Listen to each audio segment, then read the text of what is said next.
Hey guys, आप सभी का स्वागत है एजी मोशन डिज़ाइंस हिंदी में। और आज की इस वीडियो में हम क्रिएट करने जा रहे हैं एक एब्स्ट्रैक्ट बैकग्राउंड एनिमेशन, वो भी आफ्टर इफेक्ट्स में बिना किसी प्लगइन का इस्तेमाल किए।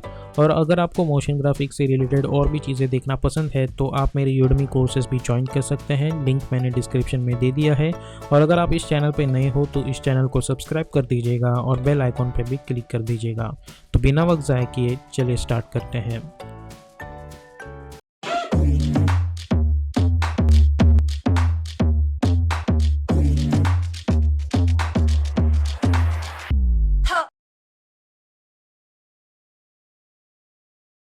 अभी हम आ चुके हैं एडोबी आफ्टर इफेक्ट्स में। सबसे पहले मैं एक नया कंपोजिशन क्रिएट करूंगा जिसे मैं नाम दे दूंगा मेन एनिमेशन। विड्थ हम रखेंगे 1920, हाइट रखेंगे 180, frame rate 30, duration 1 minute long and background colour इस ब्लैक कलर और ओके पे क्लिक करेंगे।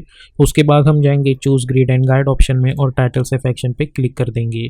फिर हम अपना टेक्स्ट टूल सिलेक्ट करेंगे और यहाँ हम अपना मनपसंद टेक्स्ट टाइप करेंगे। मैं टाइप करता हूँ डिज़ाइन। फॉन्ट मैंने चूज़ किया है ऑसवाल्ड और एक्स्ट्रा लाइट फॉन्ट। इस टेक्स्ट को हम सिलेक्ट करेंगे, कंट्रोल अल्ट होम करके मैं एंकर पॉइंट जो है वह सेंटर पे लाके रख देता हूँ। अलाइन टैब में जाके अलाइन हॉरिजॉन्टली और उसके बाद अलाइन वर्टिकली। अब सबसे पहले तो हम इस टेक्स्ट को एनिमेट करेंगे, तो मैं इसके अंदर जाऊँगा टेक्स्ट में, एनिमेट में, और चूज़ करूँगा पोजीशन। और इसकी जो पोजीशन है वो मैं नीचे लेके आऊँगा। उसके बाद रेंज सिलेक्टर में जाके एक की फ्रेम स्टार्ट पे जूम इन करके मैं जाऊंगा अराउंड 1.20 फ्रेम्स और इसे कर दूंगा 100। और इस की फ्रेम्स को हम सिलेक्ट करेंगे, हम चूज़ करेंगे F9 पे। ग्राफ एडिटर में जाके राइट क्लिक करके हमें मेक श्योर करना है कि हमने एडिट स्पीड ग्राफ चूज़ किया है। अब इस लाइंस को सिलेक्ट करो, शिफ्ट होल्ड करके इसे यहाँ पे लेके आओ और इसे यहाँ पे लेके आओ, तो हमें कुछ इस तरीके का एनिमेशन दिख जाएगा। उसके बाद ऐड मेन्यू में जाके प्रॉपर्टीज़ और ट्रैकिंग और इसे कर दो कुछ इस तरीके से। उसके बाद ऐड मेन्यू में प्रॉपर्टी और चूज़ करो ओपेसिटी और इसे कर दो 0। ओके, तो ये हो गया हमारा एक टेक्स्ट। और यहाँ पे ये जो एनिमेशन कंप्लीट हो रहा है 20 फ्रेम्स पे, एक की फ्रेम हम यहाँ पे बना देंगे S फॉर स्केलिंग ऑप्शन, एक की फ्रेम बना दो। उसके बाद जाओ 10 फ्रेम्स पे और उसे कर देंगे 80 और या फिर करो 90। ओके, इस की फ्रेम को सिलेक्ट करो और F9 पे क्लिक कर दो। ठीक है, तो अगर हम इसे देखेंगे तो हमें कुछ इस तरीके की चीज़ मिल रही होगी। या फिर इन की फ्रेम्स को सिलेक्ट करो और इसे हम थोड़ा और बड़ा कर देते हैं कुछ इस तरीके से। ओके, तो इस एनिमेशन को देखेंगे तो इस तरीके का एनिमेशन मिल जाएगा। इन की फ्रेम्स को सिलेक्ट करो, ग्राफ एडिटर में जाओ, सिलेक्ट करो, शिफ्ट होल्ड करके इसे यहाँ पे लेके आओ और इसे यहाँ पे लेके आओ। ओके, अब इस डिज़ाइन टेक्स्ट को सिलेक्ट करो, कंट्रोल D करके डुप्लीकेट करो, यहाँ जाओ, इन दोनों की फ्रेम्स को सिलेक्ट करो और इनकी साइज़ जो है वो बढ़ा दो। उसके बाद जाओ कैरेक्टर मेन्यू में, इसे इसका जो फिल है वो हटा दो, इसे वाइट कलर रख दो और स्ट्रोक विड्थ जो मैं रखूँगा वो होगी 0.1। तो मुझे कुछ इस तरीके की एनिमेशन दिखेगी। उसके बाद कंट्रोल N करके मैं एक नया कंपोजिशन बना दूंगा और इसे लॉक एक्सपेक्ट रेशियो को मैं हटा दूंगा और हाइट रखूंगा इसकी 150। ओके, नाउ कंट्रोल वाइप करके मैं एक सॉलिड बैकग्राउंड बना दूंगा। इफेक्ट एंड प्रीसेट्स पैनल में जाके मैं अप्लाई कर दूंगा फ्रैक्टल नॉइस इफेक्ट और डबल क्लिक करके अप्लाई कर दो और इंक्रीज कर दो कॉन्ट्रास्ट अराउंड 150 और ब्राइटनेस कर दो -50 या फिर -10। ओके, ट्रांसफॉर्म में जाके अनलिंक यूनिफॉर्म स्केलिंग और इसकी जो विड्थ है वो कर दो 300 के आसपास और हाइट कर दो कुछ इस तरीके के अराउंड जैसे 15 और इसकी स्केल विड्थ करो 3000। ओके, अब अल्ट क्लिक करो इवोल्यूशन टैब पे और टाइप करो टाइम स्टार 90। अब उससे होगा ये कि हमें यहाँ पे कुछ इस तरीके का एनिमेशन दिख रहा होगा कुछ इस तरीके से।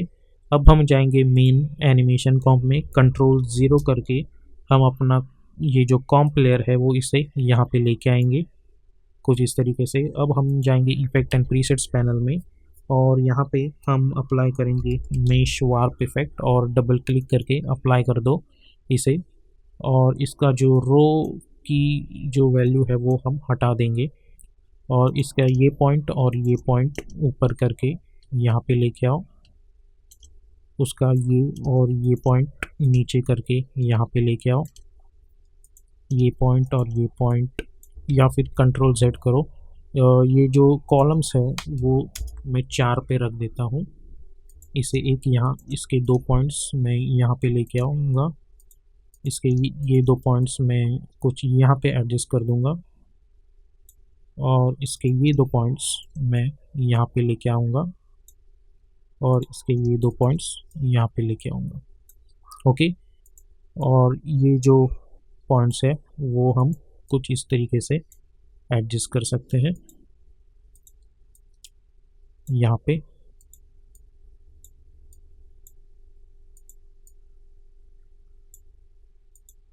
मैं इसे यहाँ पे लेके आता हूँ,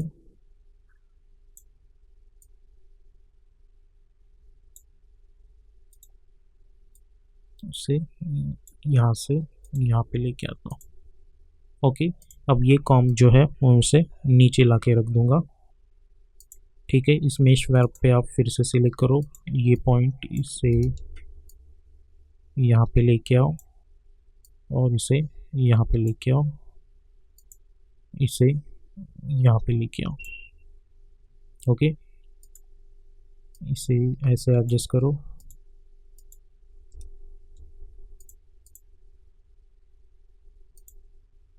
और जूम इन करो।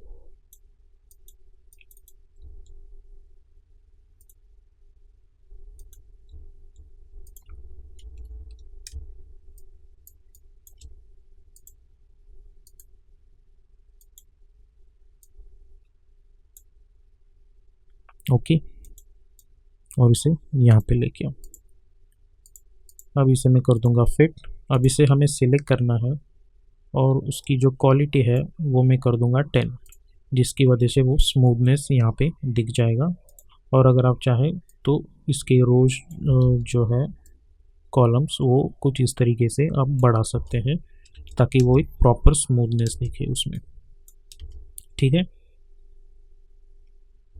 और इसके बाद अगर आप चाहें तो आप इस डिज़ाइन टेक्स्ट को सिलेक्ट करो, कैरेक्टर में जाके इसे थोड़ा मीडियम वर्जन आप बना सकते हो। कंट्रोल अल्ट होम करके मैं इसे अलाइन टैब में जाके अलाइन यहाँ पे कर दूंगा कुछ इस तरीके से।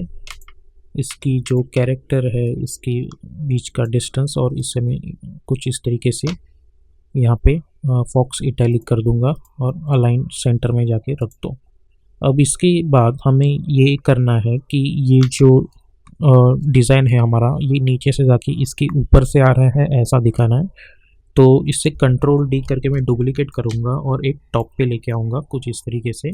उसके बाद हमें यहाँ पे एक मास्क क्रिएट करना है, तो मैं यहाँ से लेके यहाँ तक एक मास्क बना दूँगा जो इस पोर्शन को कवर करेगा।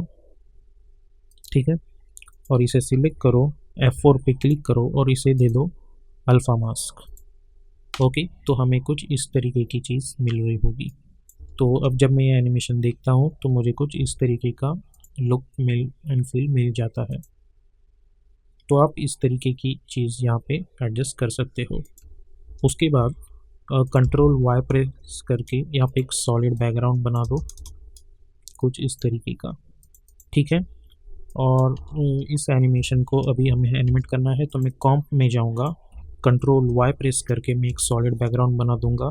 F4 पे क्लिक करेंगे और इसे चूज़ करेंगे अल्फ़ा मास्क। इस ब्लैक लेयर को सिलेक्ट करो, P फॉर पोजीशन, एक की फ्रेम यहाँ पे बना दो और 2 सेकंड पे जाके फिर से एक की फ्रेम स्टार्ट में जाके इसे यहाँ पे लाके रख दो। की फ्रेम्स को सिलेक्ट करो और F9 पे क्लिक कर दो। ग्राफ एडिटर में जाके शिफ्ट होल्ड करके इसे यहाँ पे लेके आओ और इसे यहाँ पे लेके आओ कुछ इस तरीके से। और जब ये एनिमेशन आप यहाँ पे देखोगे आपको इस तरीके की चीज़ मिल रही होगी। ओके,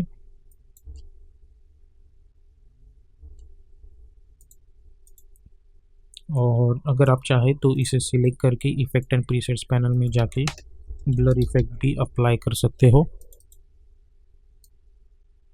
ताकि कुछ इस तरीके का आउटपुट मिल जाए। तो आप देख सकते हैं हमें कुछ इस तरीके की चीज़ मिल गई होगी। और अगर आप चाहे तो अब इस चीज़ को हम दो तरीके से एनिमेट कर सकते हैं। फॉर एग्जांपल अब मैं Ctrl+0 प्रेस करके मेन एनिमेशन का डुप्लीकेट कर दूंगा। ठीक है, तो हमारे पास दो कॉम्प है। तो ये सबसे पहले इस सिनेरियो में हम मतलब इतना एनिमेशन होने के बाद हम क्या कर सकते हैं, हम राइट क्लिक करके न्यू लेयर बना के एक एडजस्टमेंट लेयर बना सकते हैं, जिस पे हम अप्लाई कर सकते हैं टिंट इफेक्ट। ठीक है, और यहाँ पे आप चाहे तो जिस तरीके से आप चाहे उस तरीके से इसका कलर जो है वो बदल सकते हैं, और कोई भी कलर देके आप इसका एनिमेशन बना सकते हैं कुछ इस तरीके का, या फिर आप किसी भी तरीके का एनिमेशन बना सकते हैं कुछ इस तरीके से। ओके, तो ये तो हो गया वन वे जहाँ पे आप एडजस्ट कर सकते हैं अपनी कलर्स और एनिमेट कर सकते हैं। या फिर ये जो सेकंड वाला है उसमें हम क्या करेंगे, ये जो कॉम्प है मेश वैप वाला, उस पर टिंट इफेक्ट अप्लाई करेंगे और यहाँ पे हम कोई तो कलर चूज़ करेंगे। इसे टिंट इफेक्ट को इस पे भी कॉपी कर दो, तो हमें कुछ इस तरीके की चीज़ यहाँ पे मिल रही होगी। ओके, इस कॉम्प में जाके इसे सिलेक्ट करो, as for scaling option unlink, और इसे थोड़ा सा बढ़ा दो। ठीक है, ताकि वो प्रॉपरली दिखे। तो आप यहाँ पे कोई भी चूज़ कर सकते हो, इसे स्वैप भी कर सकते हो आप।